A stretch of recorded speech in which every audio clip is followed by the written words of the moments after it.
चलिए शुरुआत करते हैं आज के न्यूज़पेपर की। पहली न्यूज़ हम देखेंगे जीडीपी से रिलेटेड। ठीक है, एनएसओ ने एस्टिमेट किया है फाइनेंशियल ईयर 2022 के लिए हमारी जीडीपी ग्रोथ 9.2% रहेगी। कोविड-19 कुड इम्पैक्ट फाइनल नंबर्स, लेकिन कोरोना केसेस जिस हिसाब से बढ़ रहे हैं तो लगता है कि अभी जो एस्टिमेशन लगाया गया है ना वो इफ़ेक्ट हो सकता है।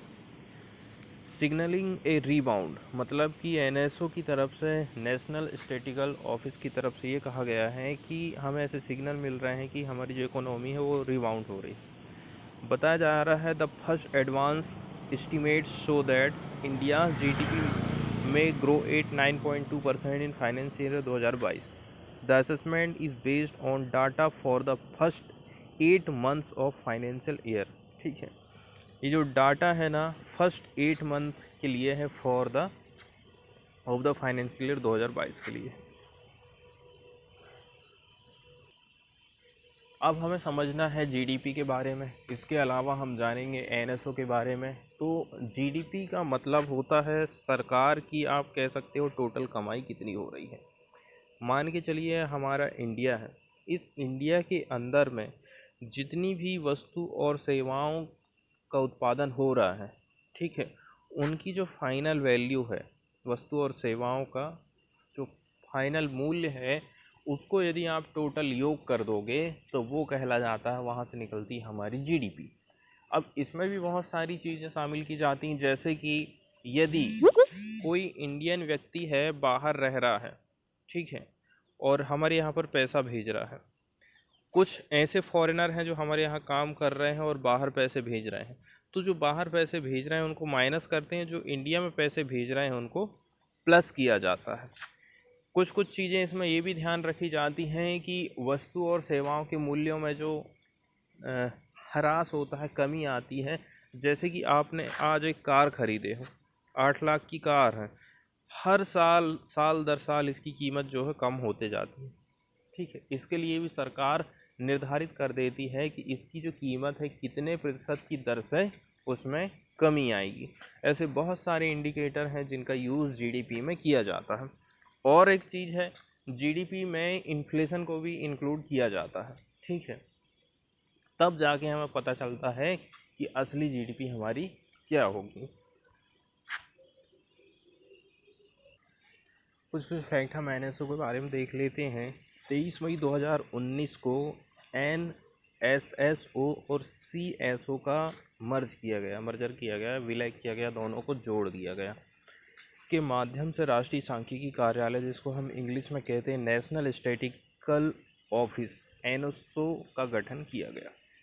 इसमें कहा गया था कि जो राष्ट्रीय सांख्यिकी कार्यालय की अध्यक्षता और सांख्यिकी और कार्यक्रम कार्यान्वयन के सचिव द्वारा होने वाली है, लेकिन इस आदेश में एनएससी का कोई उल्लेख नहीं किया गया था, नेशनल स्टैटिस्टिकल कमीशन का कोई उल्लेख नहीं किया गया था। ठीक है, तो जो राष्ट्रीय सांख्यिकी आयोग देश में किए जाने वाले सभी सांख्यिकी कार्यों की देखरेख करने वाली एक संस्था है या फिर बॉडी है।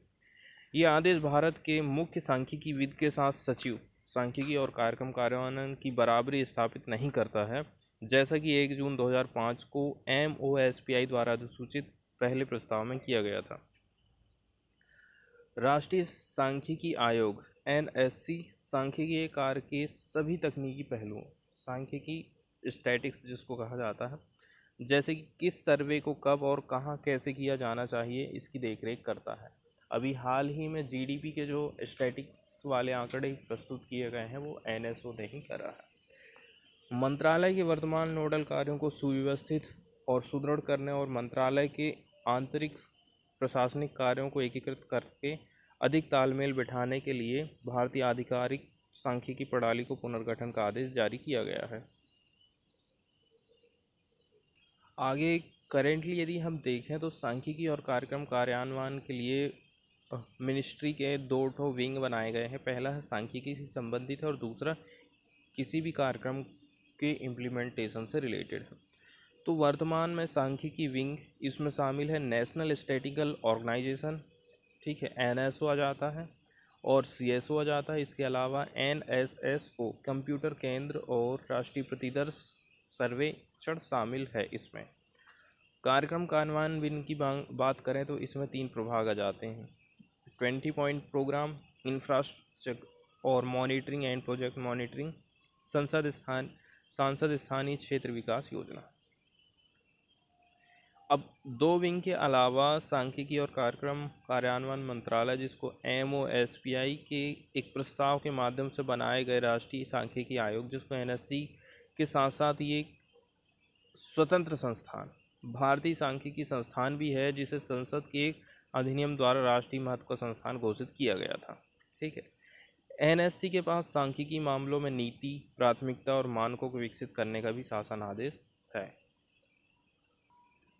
इसमें GVA वर्ड भी आया है, जिसका मीनिंग हम देख लेते हैं, जिसको ग्रॉस वैल्यू एडिड कहा जाता है। नॉर्मल यदि हमें कहें तो GVA से किसी कंट्री में होने वाले कुल आउटपुट और इनकम का पता चल जाता है। ठीक है, हमारे यहाँ प्रोडक्शन कैसा रहा और देश की इनकम कैसी रही। ये बताता है कि एक पार्टिकुलर टाइम पीरियड में इनपुट कॉस्ट और कच्चे माल का दाम निकालने के बाद, मतलब कि मैंने किसी चीज़ का प्रोडक्शन किया हूँ तो मुझे कितना इनपुट कॉस्ट लगा, ये मुझे माइनस करना है अपनी वैल्यू में। इसके अलावा मैं जो कच्चा माल यूज़ किया हूँ, रॉ मटेरियल यूज़ किया हूँ, उसकी वैल्यू को भी मुझे निकालना है, तब मेरा असली फ़ायदा निकलेगा। ठीक है, कितने रुपए की वस्तु और सेवा का उत्पादन हुआ, इससे ये भी पता चल जाएगा कि किस खास क्षेत्र, उद्योग या सेक्टर में कितना उत्पादन हुआ था। ये हमारा कहला जाता है GVA। इसकी पैमाइश कैसे करेंगे? नेशनल अकाउंटिंग के नज़रिए से देखें तो मैक्रो लेवल पर GDP में सब्सिडी और टैक्स निकालने के बाद जो आंकड़ा मिलता है वो GVA रहेगा। क्या क्या निकालना है? सब्सिडी और टैक्स। अगर आप प्रोडक्शन के मोर्चे पर देखेंगे तो आप इसको नेशनल अकाउंट्स को बैलेंस करने वाला आइटम पाएंगे। आगे देखा जाए तो 7 day home quarantine for flyers who land in India. जो भी फ्लाइट से इंडिया आ रहा है उसको 7 दिन के क्वारंटाइन का प्रावधान यहाँ पर किया गया है। All international travellers will have to undergo a 7 day home quarantine on their arrival in India. यदि आप कहीं बाहर से आ रहे हो फ्लाइट में तो आपको घर में ही होम क्वारंटाइन 7 दिन के लिए रहना पड़ेगा। ठीक है, और their arrival India with effect from January 11 according to the government's latest guideline. They should do an RT-PCR test on 8th day of arrival। ठीक है, आप आए हैं, 8वां दिन यदि आपका हो गया है तो आपको RT-PCR टेस्ट भी कराना है and upload there result on the air सुविधा portal. State government should monitor the test result. If passenger test negative on the 8th day, they will self-monitor their health for next 7 days। यदि आपको corona नहीं है तो आने वाले 7 दिन के लिए आप जो है अपना ख्याल खुद ही रखिए। इसके बाद वाली न्यूज़ हम देखने वाले हैं EWS कोटा से रिलेटेड। ठीक है, 2019 में सरकार ने जनरल कैटेगरी के लिए रिजर्वेशन का प्रावधान लेके आई थी। ठीक है, 8 लाख से कम जिनकी इनकम है सालाना, जनरल कैटेगरी के ऐसे लोगों को सरकार 10% का आरक्षण देती है। चाहे आप किसी जॉब में अप्लाई कर रहे हैं या फिर आप किसी पढ़ाई के लिए किसी संस्थान में प्रवेश ले रहे हैं, तो इसी को लेकर के, इसकी वैधता को लेकर के, ठीक है, सुप्रीम कोर्ट में सुनवाई चल रही थी। क्योंकि जो 8 लाख रुपए रखा गया है ना, अलग अलग स्टेट में लोगों की इनकम अलग अलग है, पर कैपिटा इनकम को ध्यान में रखते हुए नहीं रखा गया। कोई स्टेट गरीब है, कोई स्टेट अमीर है, कोई अच्छा प्रोग्रेस कर रहा है, उस हिसाब से ध्यान में रखते हुए इसको रखना था। तो 8 लाख जब रखा गया है तो इसके हिसाब से ना, वैसे ये देखा जाए तो 50-60 हज़ार रुपये समझ लो महीने का बन जाता है।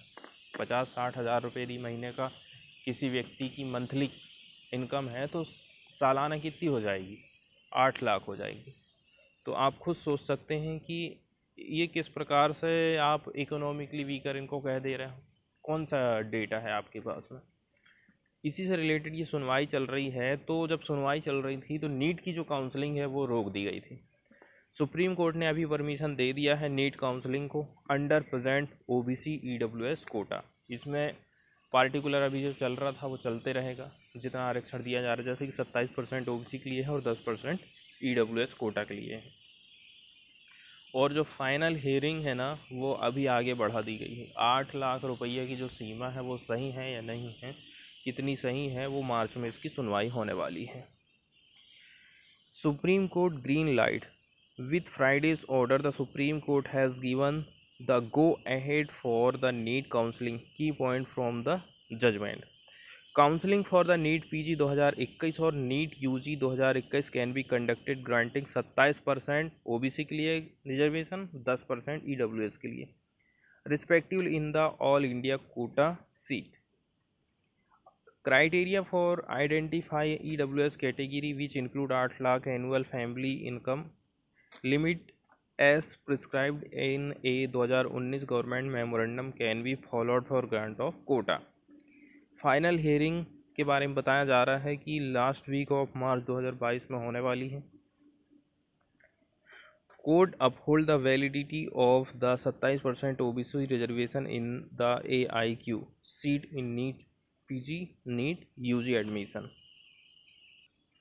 इसके बाद वाली न्यूज़ हम देखने वाले हैं FCRA एक्ट से रिलेटेड. अभी हमने देखे थे ना, बहुत सारे NGO ऐसे हैं जिनका रजिस्ट्रेशन रिन्यू नहीं हो पा रहा था.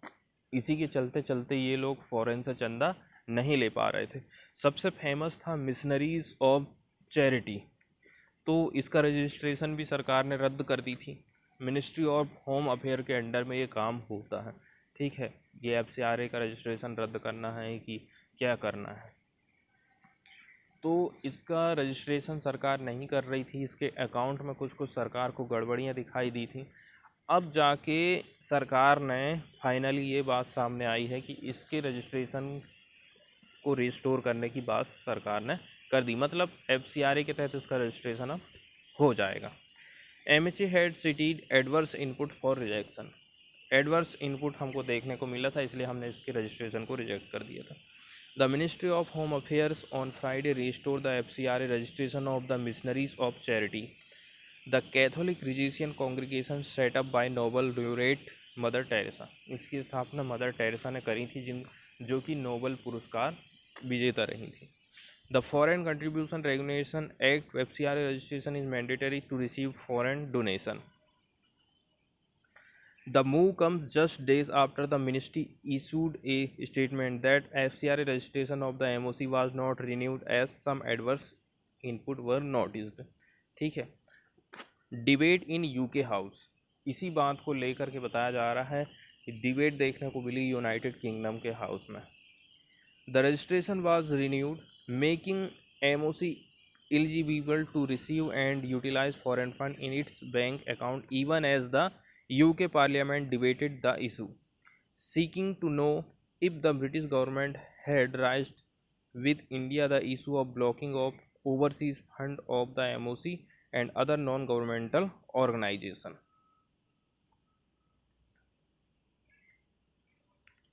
FCRA एक्ट के बारे में कुछ बेसिक जानकारियां हैं जिनको हम देख लेते हैं. The Foreign Contribution Regulation act 2010. ठीक है, पहले 2000 देखा जाए तो सबसे पहले 1976 में इसको लागू करे थे. बाद में कुछ इसमें संशोधन किया गया 2010 में. ठीक है, ये जो 2010 वाला है ना, ये रेगुलेशन करने का काम करता है फॉरेन से यदि कोई व्यक्ति चंदा लेता है and ensure that such contribution do not adversely effect internal security. लेकिन एक बात ये ज़रूर ध्यान में रखना है कि हो सकता है कोई शत्रु देश, ठीक है, कोई एनिमी कंट्री हो सकता है जो कि हमारे देश में पैसा भेजे और उस पैसे का गलत इस्तेमाल हो. इस बात को भी इसमें ध्यान रखा जाना चाहिए. First enacted in 1976. It was amendment in 2010 when a slew of new measures were adopted to regulate foreign donation. FCRA is applicable कहाँ कहाँ पर एप्लीकेबल है? जितने भी संगठन हैं, ग्रुप है और NGO है which intend to receive foreign donation. यदि किसी को भी फॉरेन डोनेशन की ज़रूरत है तो उसके लिए FCRA का रजिस्ट्रेशन अनिवार्य है. Initially valid for 5 year. यदि आपने एक बार रजिस्ट्रेशन करवा लिया है तो 5 साल के लिए वैलिड रहता है और फिर आप इसको रिन्यू करवा सकते हैं. Registered association can receive foreign contribution for social, educational, religious, economic and cultural purpose. Filing of annual return on the lines of income tax is compulsory. Income tax भी इसमें कंपलसरी कर दिया गया है. 2015 में मिनिस्ट्री ऑफ होम अफेयर ने notice किया था न्यू रूल को, which required NGOs to give an undertaking that acceptance of the foreign fund is not likely to. इसका मतलब ये है आप पैसा जो ले रहे हो वो उसका यूज़ आप कहाँ कहाँ नहीं करोगे, prejudicially affect the sovereignty and integrity of India, या फिर impact friendly relation with any foreign state and does not disrupt communal harmony. ये सारे चीज़ आपके पैसे लेने से प्रभावित नहीं होना चाहिए। It is also said all such NGOs would have to operate account in either nationalized या private bank which have core banking facility to allow security agency access on a real time basis. Particular आपको दिल्ली में ही account खुलवाना, SBI में ही खुलवाना और main branch में ही खुलवाना है, ऐसा दिशा निर्देश सरकार की तरफ से जारी किया गया है ताकि वो टाइम टाइम पर उसकी मॉनिटरिंग कर सकें कि कितना पैसा आ रहा है कितना जा रहा है। Who can not receive foreign donation, कौन लोग डोनेशन नहीं ले सकते, मेंबर ऑफ लेजिस्लेचर, ठीक है, पॉलिटिकल पार्टी नहीं ले सकती, गवर्नमेंट ऑफिशियल नहीं ले सकते, जज नहीं ले सकते, media person are prohibited from receiving any foreign contribution, ऐसा इसमें बताया जा रहा है। लेकिन फिर क्या हुआ, एक बात इसमें गड़बड़ ऐसी हो गई, 2017 में MHA through the finance bill route, ministry of home affair ने एक फाइनेंशियल बिल जारी कर दिया। इसके माध्यम से क्या होने लगा, तो इसको अमेंडमेंट किया गया 1976 में, repealed FCRA law paving the way for political party to receive foreign fund. लेकिन इसने जब अमेंडमेंट किया गया तो एक रास्ता खोल दिया कि जो पॉलिटिकल पार्टी हैं फॉरेन से वो फंड ले सकती हैं, ठीक है।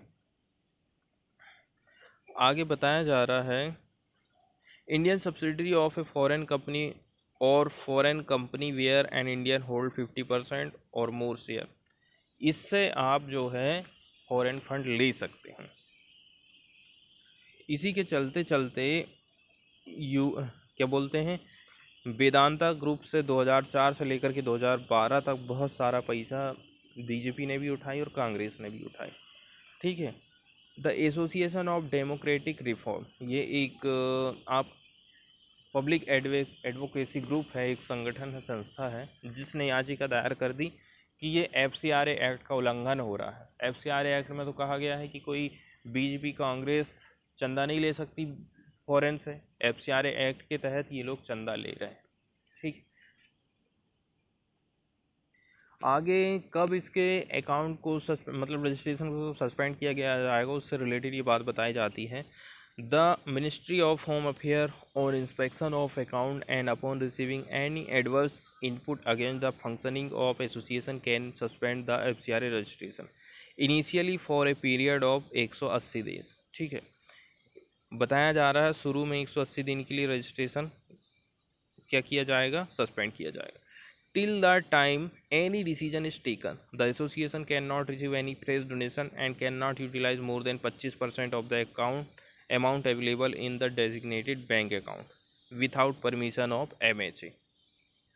25% से ज़्यादा आपके पास जो पैसा है उसको खर्च नहीं कर पाओगे MHA की अनुमति के बिना में। The MHA can cancel the registration of an organization which will not be eligible for registration or grant of prior permission for 3 years from the date of cancellation। एक बार यदि कैंसिल कर दिया गया है तो 3 साल के लिए आप फुर्सत हो गए, समझ लो।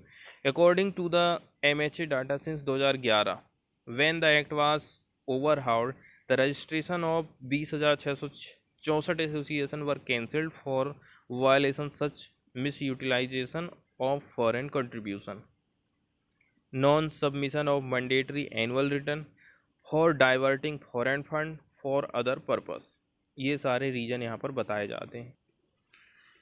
एक छोटी सी न्यूज़ आई है NHRC, national human right commission of India से रिलेटेड, तो इसके बारे में कुछ हम बेसिक जानकारी देख लेते हैं। कब इसकी स्थापना हुई थी, क्या इसका काम है। राष्ट्रीय मानव अधिकार आयोग, हिंदी में इसको कहा जाता है और इंग्लिश में कहते हैं national human right commission of India.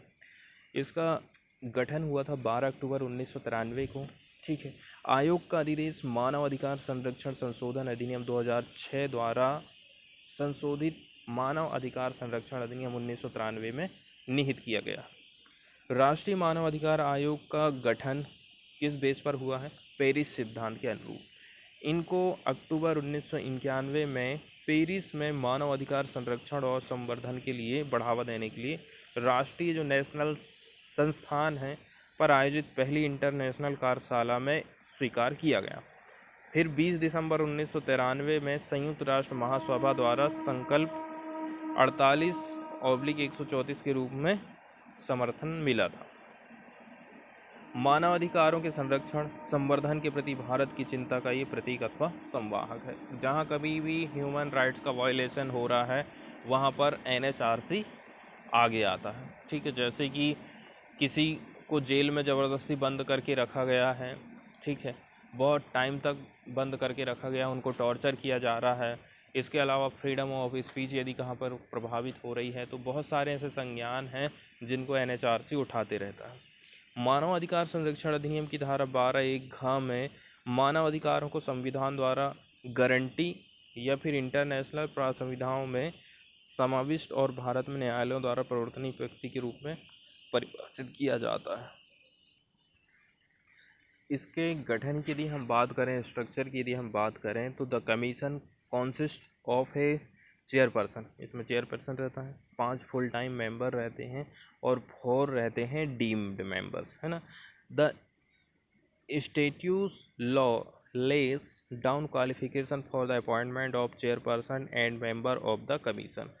देखो, इनके क्वालिफिकेशन के रिलेटेड ना ज़्यादा कुछ बातें यहाँ पर नहीं बताई गई हैं कि चेयरपर्सन का क्या क्वालिफिकेशन रहने वाला है। तो आयोग के अध्यक्ष और सदस्यों की नियुक्ति के लिए संविधान में उच्च योग्यता निर्धारित की गई है। राष्ट्रीय मानव अधिकार आयोग का गठन। न्यूज़ देखें तो NHRC 6 report from centre on EWS housing.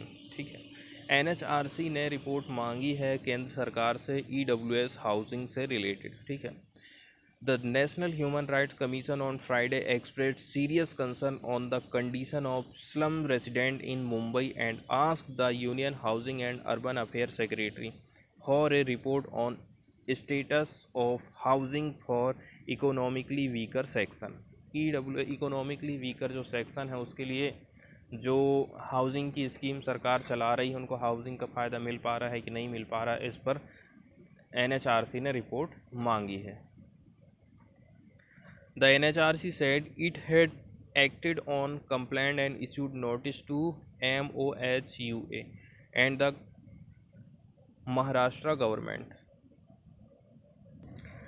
इसके बाद वाली न्यूज़ हम देखने वाले हैं सस्टेनेबल फार्मिंग से related. Create new livelihood sources.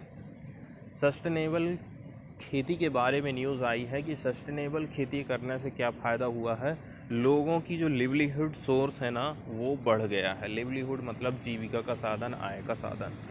Gehlot economic advisory team studies model in Banswara for replication. A sustainable natural farming system adopted in southern Rajasthan Banswara district. कहाँ पर इसको अपनाया गया है? राजस्थान के बांसवाड़ा डिस्ट्रिक्ट में। नाम क्या रखा गया है? सस्टेनेबल नेचुरल फार्मिंग है ये। आप नाम से ही समझ सकते हैं कि यहाँ पर केमिकल फर्टिलाइज़र, कीटनाशक इत्यादि का छिड़काव बहुत कम किया गया होगा। ठीक है, तो बांसवाड़ा डिस्ट्रिक्ट में राजस्थान में ये पड़ता है। यहाँ पर ये न्यू नेचुरल फार्मिंग अपनाई गई है which has created new livelihood source and broad food security to indigenous tribal communities. ठीक है, कौन लोग कर रहे हैं? वहाँ पर जो इंडिजीनियस ट्राइबल कम्युनिटीज़ है ना वो लोग कर रहे हैं। Has impressed the chief ministers economic transformation advisory council. इससे कौन प्रभावित हुआ है बहुत ज़्यादा? चीफ मिनिस्टर की जो इकोनॉमिक ट्रांसफॉर्मेशन एडवाइजरी काउंसिल है ना वो इसको बहुत पसंद आई है। The model is being considered for replication elsewhere in the state. यहाँ पर तो ये अच्छा प्रदर्शन हो ही रहा है तो अदर ज़िलों में भी हम इसको इम्प्लीमेंट करेंगे, ऐसा काउंसिल का कहना है। तो 20 member team of council visited Banswara districts Amlipada village earlier this week to study the technique and innovation which have enabled the farmers to meet their daily food necessities by growing fruit and vegetable at a low cost। ये लोग naturally रूप से, ठीक है, chemical fertiliser का बिना use करे जो है क्या क्या उगा रहे हैं, वेजिटेबल और फ्रूट उगा रहे हैं जो कि लो कॉस्ट में। The integrated system has also reduce tribals dependence on market. अब ये जो आदिवासी लोग हैं इनको मार्केट जाने की ज़रूरत नहीं है। And improved natural status of local population. आगे यहाँ पर बताया जाता है कि यहाँ पर हमको डाइवर्सिफिकेशन ऑफ क्रॉप देखने को मिलती है, ठीक है। Functioning of the community manage seed system, ये यहाँ पर कम्युनिटी मैनेज सीड सिस्टम देखने को मिला है जिसके चलते चलते डाइवर्सिफिकेशन ऑफ क्रॉप हुआ है। The model entails adoption of organic farming, इसमें क्या क्या चीज़ शामिल है, ऑर्गेनिक फार्मिंग हो रही है। मैन्योर, मैन्योर मतलब होता है खाद।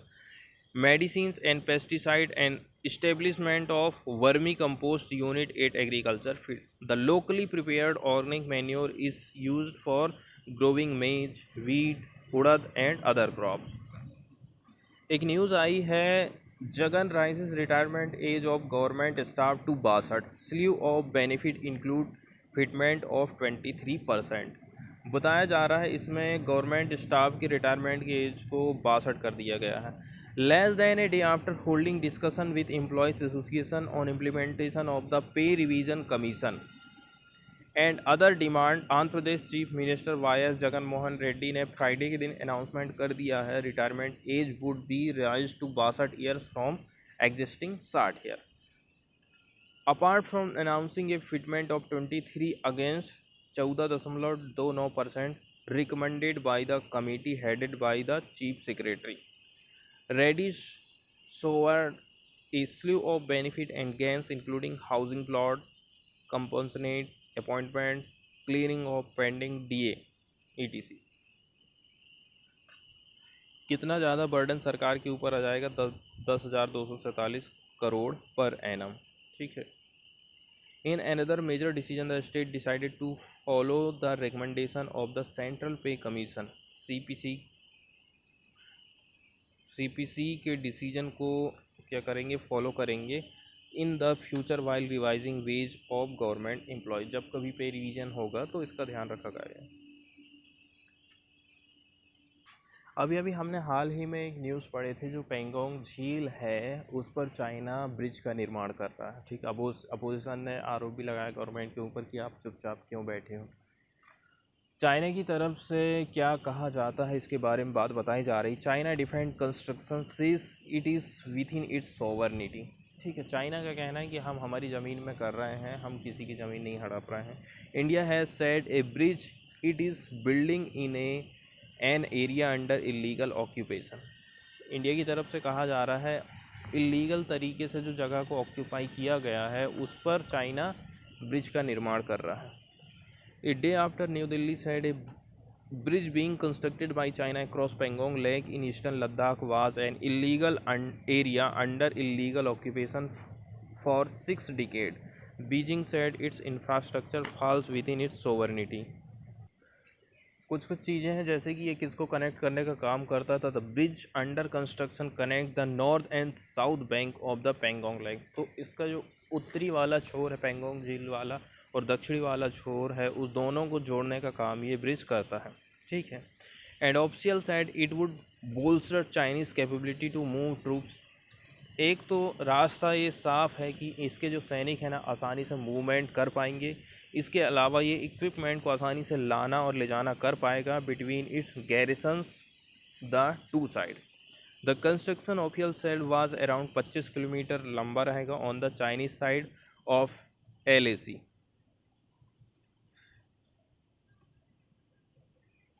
फॉरेन वाले पेज में चलते हैं और देख लेते हैं कुछ मेन न्यूज़ को। Sidney Poitier first black man to win best actor Oscar dies, ठीक है। बेस्ट एक्टर ऑस्कर को जीतने वाले पहले ब्लैक मैन सिडनी पोइटियर की डेथ हो गई है। He gained mainstream popularity with groundbreaking roles. Sidney Poitier के बारे में who broke through racial barriers as the first black winner of the Best Actor Oscar for his role in Lilies of the Field. and inspired a generation during the civil rights movement, has died at age of 94. An official from Bahamian Ministry of Foreign Affairs said on Friday. तो ये पहले ऐसे black व्यक्ति थे जिनको best actor का award मिला था, ये ब्लैक मैन थे, ठीक है। तो इन्होंने जो जातिगत भेदभाव की भावना थी ना, उसको तोड़कर नया रिकॉर्ड हासिल किया था। आगे बताया जा रहा है, mister Poitier created a distinguished film legacy, ठीक है, in a single year with 1967 films at a time when segregation prevailed in much of United State. आगे बताया जाता है इनके बारे में, mister Poitier had won his history making best Oscar for Lilies of the field in 1963। कब इनको पुरस्कार मिला था ये? Playing a handyman who help German nun build a chapel in the desert. He was born in Miami on February 20, 1927। Miami में इनका जन्म हुआ था 1927 में। And raised on tomato farm in Bahamas, ठीक है। And had just 1 year of formal schooling. He struggled against poverty, illiteracy and prejudice to become one of the first black actors to be known and accepted in major roles by mainstream audience. 2009 में mister पॉइटर was awarded the highest US civilian honor, the Presidential Medal of Freedom by President Barack Obama. ये सबसे main important है, यहाँ से निकल कर आता है। फॉरेन वाले पेज से ही हम एक न्यूज़ देखने वाले हैं जापान यूएस के रिलेशन को, ठीक है। Japan US expand defence cooperation. दोनों देश डिफेंस में किस प्रकार से कोऑपरेशन को बढ़ावा दे रहे हैं उसको हम देख सकते हैं, ठीक है। हम जान ही रहे हैं कि यूएस की चाइना के साथ में कितनी टेंशन बढ़ते जा रही है। टोक्यो ने एग्री कर दिया है to continue hosting 50,000 US troop, ठीक है। ये होस्ट करेगा 50,000 यूएस ट्रूप्स को। Japan moved ahead with an expansion of support to US troops as the allies held top-level talk on Friday over tension with China and Korea. US Secretary of State है Antonio Blinken ने announce किया है two nations were signing A 5-year extension of support package. 5 साल के लिए support package को ये extension कर रहे हैं, provided by Japan for the hosting of around 50,000 US troop on its soil, ठीक है। तो जापान इसमें क्या होगा? By Japan for hosting of around 50,000 US troops on its soil. अब इसे फ़ायदा क्या होगा? मतलब कि एक देश दूसरे देश को कैसी मदद कर रहा है? अपने सैनिकों को भेज करके। इस एग्रीमेंट से फ़ायदा क्या होगा? Will invest greater resources to deepen our military readiness. इसका मतलब ये है अभी हमारी मिलिट्री जैसी भी है, जो भी है, वो और मजबूत हो जाएगी, ठीक है, और उसमें गहराई आ जाएगी, हमारे रिसोर्स बढ़ जाएंगे, मिलिट्री रेडीनेस हमारी रहेगी, इंटर ऑपरेबिलिटी रहेगी, ऐसा कहना मिस्टर ब्लिंकन का। At the opening of 4-way virtual talk between the alliance foreign and defence. Our allies must not only strengthen the tools we have but also develop new ones. न केवल tool से ही हम मजबूत रहें बल्कि कुछ new development भी होने चाहिए। Tokyo page the cost of the US forces in country. तो टोक्यो कौन क्या करेगा? पेमेंट करेगा, पे करेगा कॉस्ट ऑफ यूएस फोर्स की in the country as well as utilize. A previous agreement was set to expire in March 2021। पहले जो कभी एग्रीमेंट हुआ था वो मार्च 2021 में एक्सपायर होने वाला था, but was extended for a year around a change of administration in Washington.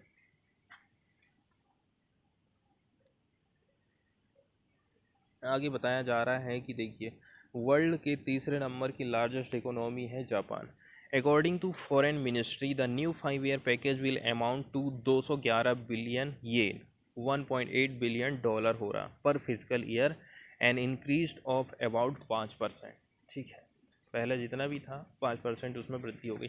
The package comes एमिड growing tension with China. ऐसा आखिर हुआ क्यों है चाइना के साथ? क्योंकि टेंशन बढ़ते जा रहे, which has stepped up incursion near the self ruling democracy Taiwan. Beijing's provocative action keep raising tension across the Taiwan strait and in the east and south China sea, ऐसा America का कहना है। He also described North Korea's missile program as an ongoing threat after Pyongyang fired a suspected ballistic missile into the sea.